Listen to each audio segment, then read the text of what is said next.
নমস্কার বন্ধুরা, এই ভিডিও ভাইবস চ্যানেলে আপনাদের সবাইকে স্বাগতম। সবাই কেমন আছেন? আশা করি সবাই ভালো আছেন। আর ভগবানের কৃপায় আর আপনাদের আশীর্বাদে আমিও ভালো আছি। তো সকাল থেকেই কাজকর্ম শুরু, দেখতে থাকুন কি কি করি। তো এখন অনেকগুলো কাপড় চোপড় নিয়ে আসছি, তো দেখেন বালতি ভর্তি।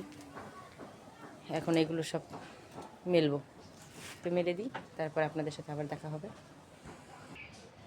তো দেখুন বন্ধুরা, সব কাপড় চোপড় মেলা কমপ্লিট।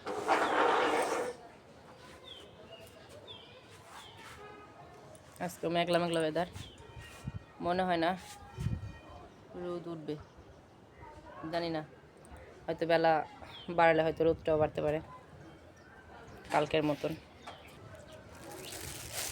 বন্ধুরা, সকালের চা খাচ্ছি বিস্কুট দিয়ে। আজকে সকাল দিকে অনেক ঠান্ডা ছিল, ভাবছিলাম রোদ উঠবে না মনে হয়, কিন্তু রোদ উঠছে, তাই রোদ্রে বসে চা খাচ্ছি। সকালবেলা রোদ্রে বসে থাকার মজাই আলাদা।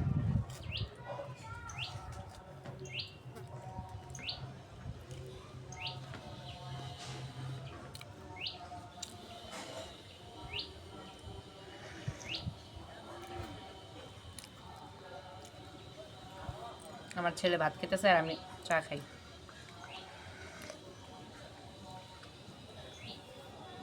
দেখতে থাকুন। রান্না করব, মাংস রান্না করবো, এই জন্য আদা রসুন বেটে নিব। এই তো আদা রসুনগুলোকে বেটে নিব শিল পাটায়।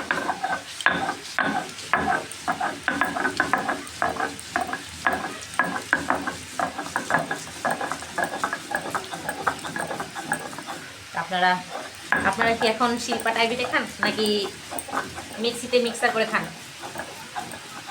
অনেকে আছে এখন ব্লেন্ডারে মিক্স করে তারপরে খায়, কিন্তু আসলে হাতে বাটা মশলা কিন্তু স্বাদই আলাদা। মাংস রান্না করলে, মাংস কেন, যে কোনো কিছুতেই হাতে বাটা মশলার স্বাদই কিন্তু তরকারিতে আনে, তাই না?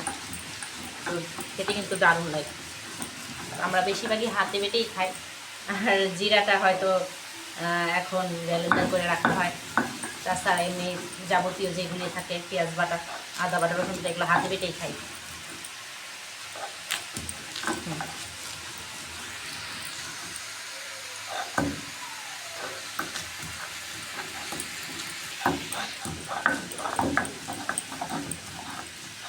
তো মশলা তো বাটা কমপ্লিট, এখন মাংস মেখে নেব মশলা বাটা দিয়ে, আদা রসুন।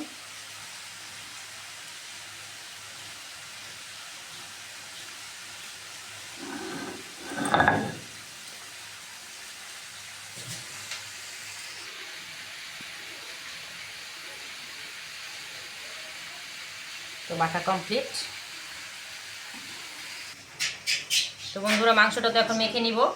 তার জন্য হচ্ছে দেখুন আপনারা, এখানে আদা রসুন বাটা, তার সাথে হচ্ছে লবণ পরিমাণ মতন, এখানে মরিচের গুঁড়ো প্রায় 4 চামচ, এখানে হলুদের গুঁড়ো প্রায় 2.5 চামচ, আর এখানে জিরে বাটা হয়তো 2 চামচ হতে পারে, আর এখানে পেঁয়াজ কুচানো। তো আর এখানে তেল, আধা কাপ তেল দিব, আর রান্নার সময় তো দিবই, যার জন্য এখন কম করে দিব। তো এখন মেখে নিতে হবে। তো এখন লবণ দিয়ে দিলাম, হলুদের গুঁড়ো,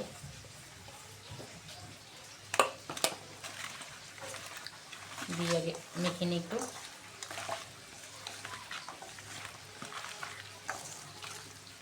তো সব উপকরণ দিয়ে এখন মেখে নেব ভালোভাবে চটকে। মাখাটা যদি ভালো হয় তবে কিন্তু মাংসের ভিতরে ঢুকবে আর খেতেও কিন্তু মজা লাগবে। তো এখন বাদ বাকিগুলো দিয়ে দিব।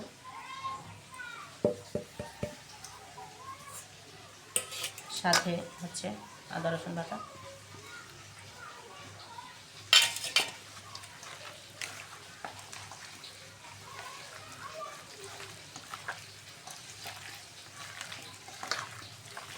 মাংসটা ভালোভাবে মাখলে পরে রান্না করলে টেস্টটা ভালো আসে। আর মেখে যদি আধা ঘন্টার মতো রেখে দেওয়া যায় তাহলে মাংসের ভিতরে আরও ভালোভাবে ঢুকবে। আর এখন দিয়ে দেবো তেল।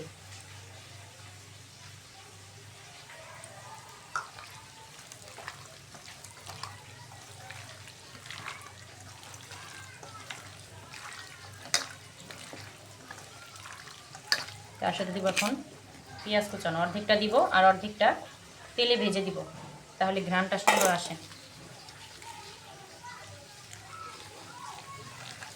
তো বন্ধুরা এইভাবেই মাখার চেষ্টা করবেন, তাহলে হয়তো খেতে দুর্দান্ত লাগবে। যারা পারেন তারা তো পারেনি, আর যারা পারেন না তাদের জন্য।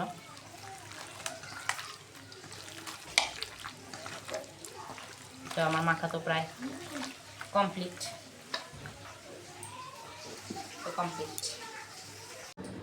তো এখানে সিম ভাজা হচ্ছে, বিচিওয়ালা সিম, বিচি ভর্তি সিমে দেখেন। এই বিচিওয়ালা সিম ভাজা কিন্তু খুবই ভালো লাগে। আর এখানে মাংস রান্নার জন্য কড়াই গরম হয়ে গেছে, তার জন্য তেল দিয়ে দিলাম, তেলটাও গরম হয়ে গেছে। তো আলুগুলো ভেজে নিব এখন লাল করে, মাংসে দেব, যার জন্য আলুগুলো লাল করে ভাজলেই বেশি স্বাদ লাগে। তো এখন আলুগুলোকে সব ভাজবো। তো সামান্য একটু হলুদের করে দিয়ে দিলাম, আলুটা সুন্দর একটা কালার আসবে ভাজা হলে। তো আলুগুলো তো ভাজা হচ্ছে, আর এদিকে সিমগুলোকে ভেজে নিচ্ছি উল্টে পাল্টে।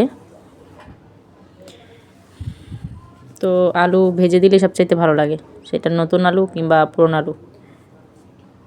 আর এখানে সামান্য একটু লবণ দিলাম আলু ভাজার মধ্যে। তো এখন আলুগুলো ভাজা হচ্ছে, প্রায় হয়ে এসেছে। এখন নামিয়ে নেব। আর হবে না, আলুগুলো তো ভাজা হয়ে গেছে, এখন এক এক করে সব নামিয়ে নিলাম। এখন এই আলু ভাজার তেলের মধ্যেই দিয়ে দেব একটু জিরে ফোড়ন।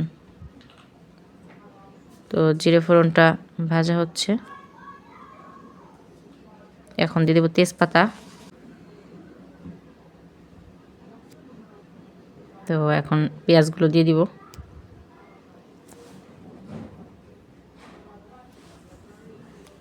পেঁয়াজগুলোকে লাল করে ভেজে নেব। পেঁয়াজটা লাল করে ভাজা হলে সুন্দর একটা ঘ্রাণ আসে। তো আমরা লাল করে ভেজে নিই। ভাজা তো হয়ে গেল পেঁয়াজ, এখন দিয়ে দিব মাংসটুকু, মাখানো মাংস। তো দিয়ে দিলাম এখন। তো এখন মাংসগুলোকে নেড়ে চেড়ে ভালোভাবে কষিয়ে নিব। তো আমি ঢাকবো না, আমি এভাবেই কষিয়ে নেব আস্তে আস্তে করে, অল্প জালে নেড়ে চেড়ে ভালোভাবে কষিয়ে নিতে হবে।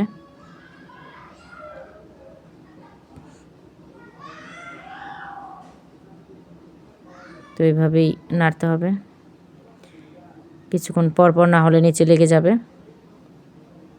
এখন আলুগুলোকে দিয়ে একসাথে কষিয়ে নেব, তাহলে আলুর ভিতরেও মশলাটা ভালো যাবে, খেতেও ভালো লাগবে। এখন নেড়ে ভালোভাবে তো কষানো হয়ে গেল, এখন জল দিয়ে দিব। একটু পরিমাণ মতন জল দিয়ে দিলাম।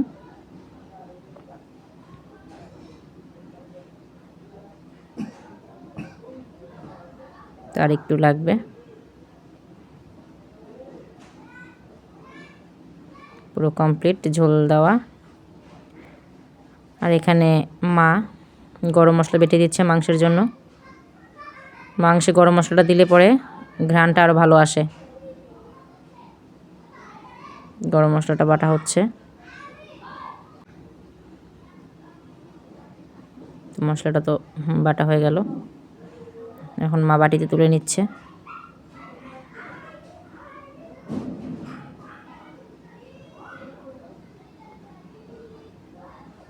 এখন মাংস দিয়ে মিশিয়ে নেব, বেশিক্ষণ ফুটাবো না, দিয়ে নামিয়ে নেব, তাহলে গরম মশলার ঘ্রাণটা ভালো থাকবে আর খেতেও ভালো লাগবে। তো মাংস তো রান্না হয়ে গেল, এখন নামিয়ে নেব। তো তো দেখুন কেমন হয়েছে। আলুগুলো খেতে ভালো লাগবে, আলুগুলো। এখন শিং মাছ ভাজা বসিয়েছি, শিং মাছ রান্না করব, তো এই জন্য ভাজা বসিয়ে দিলাম, ভাজা হোক। তো এখন মাছগুলো তো ভাজা শেষ, উঠিয়ে নিলাম। এই তো এখন জিরে ফোড়ন দিয়ে মাছের ঝোল রান্না করব। এই তো জিরে ফোড়ন দিলাম, তার সাথে দিয়ে দিব তেজপাতা। তো জিরে ফোড়ন তো ভাজা হয়ে গেছে, এখন এর মধ্যে কটা আলু দিয়ে দিব, লম্বা করে কাটা, মাছের ঝোলে দেওয়ার জন্য। আর তেল লাগবে না, মাছ ভাজার তেলেই হয়ে যাবে রান্নাটা। তো আলু কটা ভেজে নিই। কয়েক টুকরো কাঁচামরিচ চেরা দিয়ে দিয়েছি, খালি করে কাঁচামরিচ দিয়ে রান্না হবে। তো এখন দিয়ে দিব জিরে বাটা মাছে। তো জিরে বাটা দিয়ে ভালোভাবে আলুগুলোকে ভেজে নিই। এর মধ্যে সামান্য একটু জল দিয়ে দিব কষানোর জন্য। এর সাথে একটু হলুদের গুঁড়ো দিব, আর দিব পরিমাণ মতন লবণ দিয়ে মশলা দিয়ে একটু কষিয়ে নেব।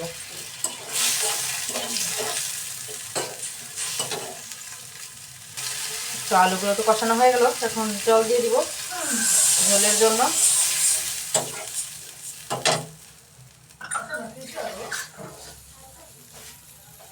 আর দিব না, এইটুকুই ফুটুক।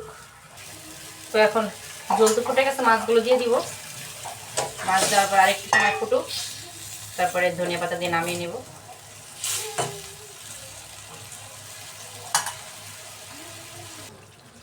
মাছ রান্না তো কমপ্লিট, এখন ধনিয়া পাতা দিয়ে দিলাম, নামিয়ে নেব। তো শীতকালের মাছের ঝোল, সবজি, এগুলোর মধ্যে ধনিয়া পাতা দিলে কিন্তু খুব টেস্টটা ভালো আসে। তো আমার রান্না তো হয়ে গেল, এখন নামিয়ে নেব। তো কাঁচামরিচ দেওয়ার কারণে হয়তো একটু ফ্যাকাশে কালার হয়েছে, কিন্তু এটা খুবই পুষ্টিকর, স্বাস্থ্যকর। আজকে রান্না হয়েছে শিং মাছের ঝোল কাঁচামরিচ দিয়ে আর আলু দিয়ে, তার সাথে হচ্ছে বেগুন ভাজা, এখানে সিম ভাজা, আর হচ্ছে মাংস রান্না করেছি, মুরগির মাংস। তো রান্নাবান্না তো প্রায় কমপ্লিট। আর রান্না করেছি ডাল, মসুরের ডাল। তো টমেটোর সময় আমরা বেশিরভাগই টমেটোর ডাল খাই। আর এখানে সবাইকে খেতে দিয়েছি, ছাদে বসে সবাই খাচ্ছে। তো শীতের সময় রোদ্দুরে ছাদে বসে খাওয়ার মজাই আলাদা। তো সবাই খাচ্ছে একসাথে। আর এখন তো সবাইকে খেতে দিয়ে দিলাম। তো সবাই ভালো থাকবেন, সুস্থ থাকবেন। তারপর পরে দেখা হবে। আর ভিডিওটি ভালো লাগলে অবশ্যই সাবস্ক্রাইব করে দিবেন।